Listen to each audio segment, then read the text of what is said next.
पुन कीन प्रणाम, राम काजो कीने बिनु मोहि कहाँ विश्राम।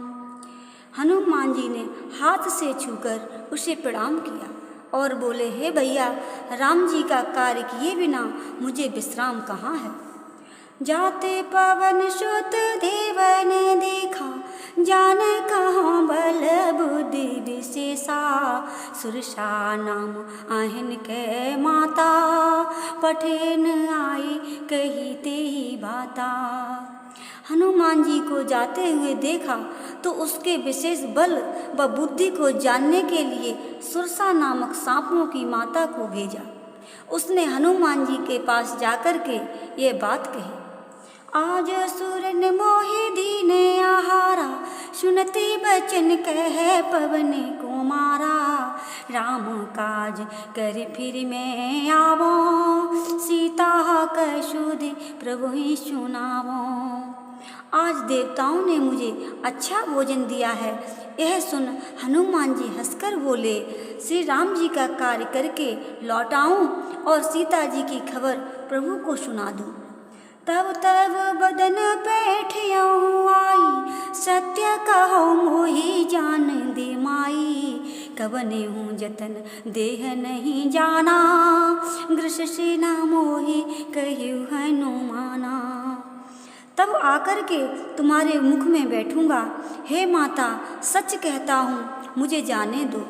जब किसी भी उपाय से न जाने दिया तब हनुमान जी ने कहा, मुझे खा क्यों नहीं लेती।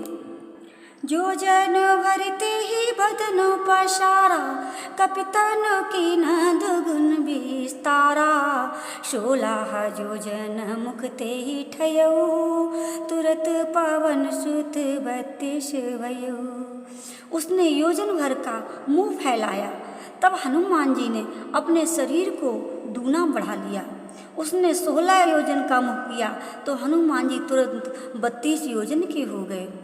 जस जस सुरसा बदनो बढ़ावा, तासु दून कपि रूप दिखावा, शति योजन तेहि आनन कीना, अति लघु रूप पवन सुत लीना। सुरसा ने जैसे जैसे बदन बढ़ाया उससे दूना रूप हनुमान जी ने दिखाया। जब सुरसा ने 100 योजन का मुख किया तब हनुमान जी ने छोटा सा रूप धारण कर लिया। बदन पैठ पुनि बाहिर आवा, मांगी विदा ताय शिरु नावा, मोहि सुरन जेहि लागे पठावा, बुद्धि बल मरमु तोर में पावा। और सुरसा के मुख में घुस गए, फिर बाहर आए और सिर नवाकर विदा मांगी। तब सुरसा बोली, मुझे देवताओं ने जिस लिए भेजा था सो मैंने तुम्हारी बुद्धि का बल और सब भेद जान लिया है। राम काज सब करे हो, तुम बल बुद्धि निधान, आशीष दे गई सो हर्ष चलियो हनुमान। तुम बड़े बलवान हो और बुद्धिमान भी हो, श्री रामचंद्र जी के सब कार्य अवश्य ही करोगे। ये आशीर्वाद देकर के वह चली गई। तब हनुमान जी प्रसन्न होकर के चले। निश्चर एक सिंधु माहुराही, कर माया नभो के खग गई, जीव जंतु जे गगन उड़ाई, जल बिलो की तिनहिक पर छाई। समुद्र में एक राक्षसी रहती थी। वह माया करके आकाश में उड़ते हुए पक्षियों को पकड़ लेती थी। जो जीव जंतु आकाश में उड़ते थे उनकी परछाई जल में देख करके गह छासक सोना उड़ाई, ए विधि सदा गगन चर खाई, सोई छले हनुमान कहाँ कीना, तासु कपट कपि तुरते ही चीना। वह छाया को पकड़ लेती थी जिससे वे उड़ नहीं पाते थे। ऐसे वह सदैव आकाशचारियों को खाया करती थी।